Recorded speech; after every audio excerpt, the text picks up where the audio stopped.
देखिए, विगत 7 मार्च को चिनिया थाना अंतर्गत टहले घाटी में एक घटना घटी थी, जिसमें कि सिकसिगा खुर्द के रहने वाले योगेंद्र साव को कुछ अज्ञात अपराध कर्मियों ने गोली मारी थी।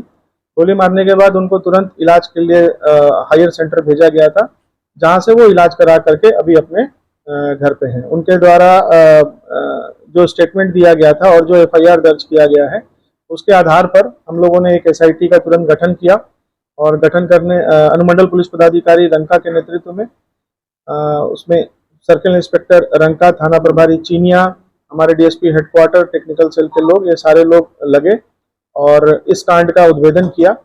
इस कांड में जो 2 लोग शामिल थे, जो घटनास्थल पर जिन्होंने घटना की है, उसमें दोनों लोगों को गिरफ्तार किया गया है। एक का नाम बबलू सिंह है, जो कि करुई मजियाओं का रहने वाला है, और दूसरा नितेश सिंह उर्फ नीतू सिंह, जो पाकी का रहने वाला है।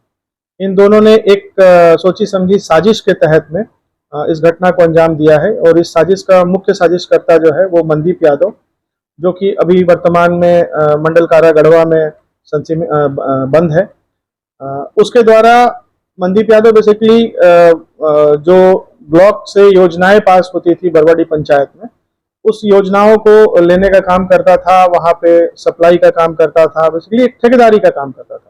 उसी क्रम में मनदीप की जान पहचान बबलू सिंह और नीतू सिंह से हुई, और जो योगेंद्र साव थे, जिनके ऊपर में ये घटना घटी है, उनके द्वारा जो ठेकेदारी में काम होता था, जो सप्लाई किया जाता था, उस बात का लगातार विरोध किया जाता था। इन दोनों के बीच में पंचायत इलेक्शन के समय से ही आपसी तू मैं और अदावत चल रही थी, और विगत विधानसभा इलेक्शन में भी लड़ाई झगड़ा हुआ था इन दोनों के बीच में, मनदीप यादव और योगेंद्र साव के बीच में, जिसमें दोनों तरफ से मामला दर्ज किया गया था।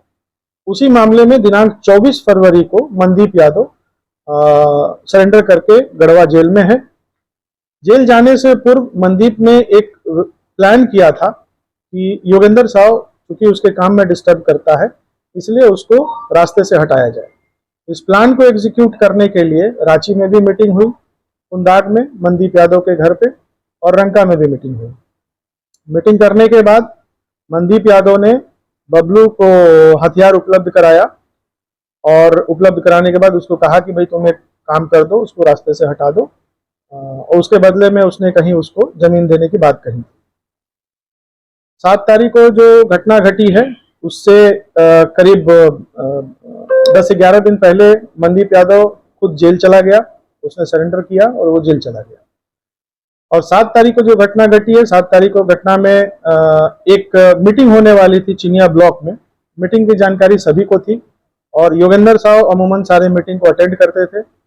इन लोगों द्वारा, दोनों अपराध कर्मी जो थे, इनके द्वारा रास्ते में कई बार अपने मोटरसाइकिल से रेकी भी किया गया इनका, योगेंद्र साव का, कि वो आ रहे हैं कि नहीं आ रहे हैं। और जब टहले घाटी में वो पहुंचे तो पीछे से घात लगा करके उनको गोली चलाया गया। गोली चलाने के बाद ये लोग फिर वहां से भाग गए, और भागने के बाद हथियार और अपना जो मोटरसाइकिल है उसको अलग अलग जगहों पे छुपाया, जिसमें से कि हथियार बबलू सिंह जो है, उसके एक रिलेटिव का जमीन है, खाली जमीन है, उसमें उन लोगों उसने गाड़ करके रखा था, उसकी निशानदेही पे बरामद किया गया है। और जिस मोटरसाइकिल का इसमें इस्तेमाल किया गया है, वो मोटरसाइकिल भी बबलू के एक रिलेटिव साड़ू है उसका, जो एसएसबी में एक कांस्टेबल है, उसकी गाड़ी है। और बबलू ने ये बोल करके उससे लिया था कि हमारी गाड़ी खराब है, 3-4 दिनों के लिए चाहिए।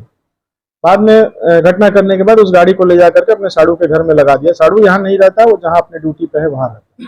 तो उस गाड़ी को भी हम लोगों ने इन लोगों की निशानदेही पे बरामद किया गया है। तो इस प्रकार से ये पूरी घटना जो है वो मनदीप यादव द्वारा एक षड्यंत्र के तहत में बबलू और नितेश के माध्यम से ये करवाई गई है। और इसके पीछे मुख्य जो कारण है, वो कारण ब्लॉक में जो टेंडर का काम होता है, जो ठेकेदारी का काम होता है, वही काम, उसमें विवाद